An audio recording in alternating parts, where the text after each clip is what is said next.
آپ کا یہ سوال کہ کچھ لوگ طارق جمیل کو اس لیے فالو کرتے ہیں کہ وہ اپنے بیان میں ایک دوسرے کو برا نہیں کہتے.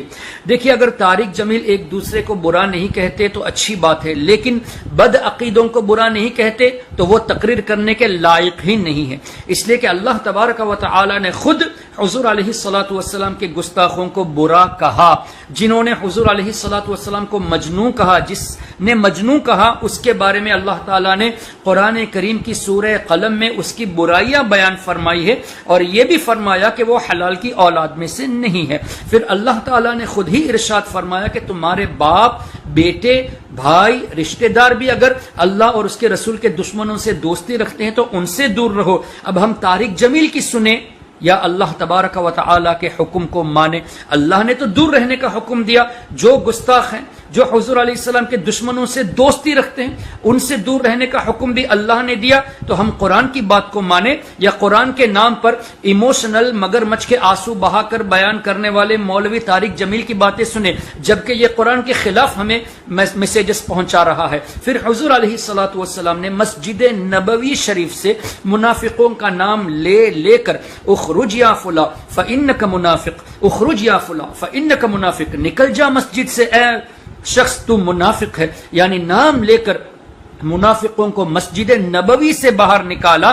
تو اگر ہم کسی وہابی حضور کے دشمن کو ہماری مسجد سے باہر نکالے یہ کہہ کے کہ اس نے گستاخی کی ہے، تو اس میں برائی کون سی کی ہے؟ یہ تو حضور علیہ السلام کی سنت ہے. تو طارق جمیل صاحب نہ قرآن سے واقف ہے نہ حدیث سے واقف ہے، اور یہ واقف ہو بھی کیسے سکتا ہے جو ایسا جاہل ہو کہ خود یہ کہے کہ حضور علیہ الصلوۃ والسلام جب معراج کو گئے تو جبریل علیہ السلام نہیں آئے تھے، جبکہ حدیثوں میں آیا ہے کہ جبریل علیہ السلام تشریف لائے تھے اکمپنی کرنے کے لیے. یہ نہیں کہ حضور کو ساتھ لے جائے کیونکہ حضور کو پتہ نہیں، ایسا نہیں، بلکہ حضور سے مدد، حضور سے فیض حاصل کرنے کے لیے جبریل علیہ السلام آئے، ایز اے خادم تشریف لائے، اور یہ حدیثوں میں موجود ہے. لیکن طارق جمیل نے اپنے بیان میں کیا کہا کہ جبریل علیہ السلام نہیں آئے بلکہ اللہ خود زمین پر آیا. پہلے آسمان پر اللہ لے گیا، پھر وہاں سے دوسرے آسمان پر اللہ لے گیا. نام دیا ہے کہ اے میرے محبوب کی امت اپنے نبی کی قدر کرو. میں نے جب اس کو آسمانوں پہ بلایا تو میں خود زمین پہ آیا اس کو ساتھ لے جانے کے لیے، تو میں خود زمین پہ آیا اس کو ساتھ لے جانے کے لیے. لے جانے والا کون ہے؟ اللہ نے کہا میں خود آیا ہوں، آجا میرے ساتھ آ، چل. پہلا آسمان ہے، اللہ نے کہا میں خود آیا ہوں، آجا میرے ساتھ آ، چل. پہلا آسمان ہے. ارے بھائی طارق جمیل سے یہ پوچھے تو صحیح کہ اللہ تبارک و تعالی کا دیدار معراج میں ہوا حضور علیہ الصلوۃ والسلام کو، جب اللہ ہی زمین پر آ گیا تو پھر دیدار کس بات کا؟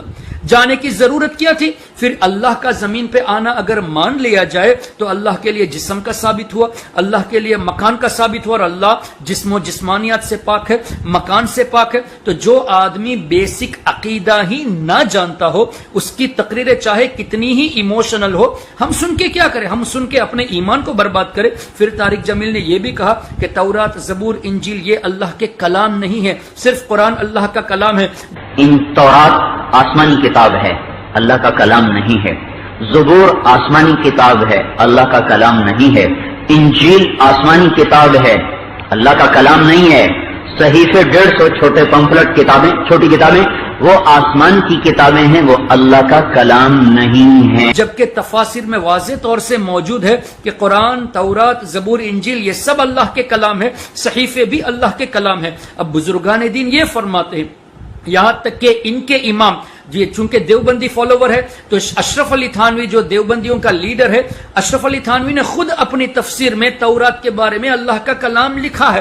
تو یہ نہ اپنے بزرگوں کی مانتے ہیں نہ ہمارے بزرگوں کی سنتے ہیں، بلکہ اپنی طرف سے یہ اس طرح کی نئی باتیں پیش کر کے امت کو یونٹی کے نام پر گمراہ کرتے ہیں. اب جن لوگوں نے اس کی ایموشنل تقریریں سن کر جنہوں نے یہ عقیدہ رکھ دیا ہو کہ اللہ واقعی میں زمین پہ اتر آیا، اس کے ایمان کا کیا ہوگا؟ جنہوں نے یہ عقیدہ رکھا کہ نہیں تورات، زبور، انجیل، صحیفے یہ اللہ کے کلام نہیں ہے، اس کے ایمان کا کیا ہوگا؟ جنہوں نے یہ عقیدہ رکھا کہ اللہ کے رسول صلی اللہ تبارک و تعالی علیہ وسلم کے پیارے نواسوں کے تعلق سے جو یہ کہا تھا کہ پاگل تھا حسین جو اپنی گردن کو دے دیا، ان کو پاکستان کے اس شہر والوں سے سیکھنا چاہیے تھا.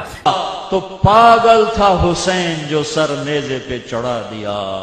دیوانی تھی آل رسول انہوں نے ویاڑی والوں سے سیکھا ہی نہ. اس طرح کی گستاخیاں بے ادبی والے الفاظ کو استعمال کیا. اس طرح لوگوں کے ذہنوں میں امام عالی مقام رضی اللہ تعالیٰ عنہ کے تعلق سے غلط ذہن دینا. حضرت ابراہیم علیہ السلام کے تعلق سے یہ کہنا کہ ابراہیم علیہ السلام 80 سال کا بوڑھا جو مرغی ذبح نہ کر سکے. یہ کس کتاب میں لکھا ہے کہ ابراہیم علیہ السلام مرغی ذبح نہ کر سکے اور گئے بکرا ذبح کرنے کو؟ یہ کہاں پہ لکھا ہوا ہے کہ مرغی ذبح نہ کر سکے 80 سال کا بوڑھا؟ اور ابراہیم 90 کراس کر گئے، 90 کا بیریئر کراس کر گئے، جب مرغی کو ذبح کرتے بھی ہاتھ کانپے.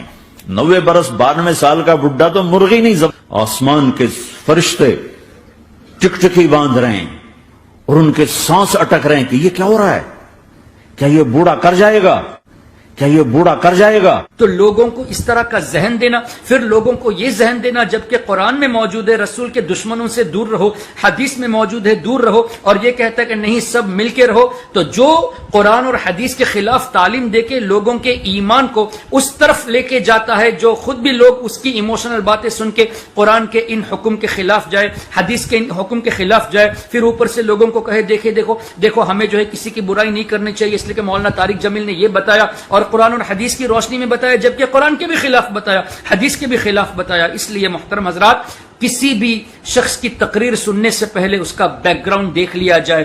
چاہے کتنی ہی ایموشنل تقریریں کرتا ہو، اس کا بیک گراؤنڈ ضرور دیکھے، اس کا علمی مقام ضرور دیکھے، ان کے اساتذہ کو دیکھے، ان کے ساتھ کون جڑے ہوئے، ان چیزوں کو دیکھے. تو سب سے زیادہ سیفٹی یہی ہے کہ جب تک آپ کو یہ پکا نہ ہو کہ یہ واقعی میں صحیح العقیدہ اہل سنت والجماعت سے ہے، تب تک نہ کسی کی تقریر سنے نہ کسی کی کتابیں پڑھے. اللہ تعالیٰ سب کے ایمان کی حفاظت فرمائے. اگر آپ نے ابھی تک ہمارا چینل سبسکرائب نہیں کیا تو ہمارے چینل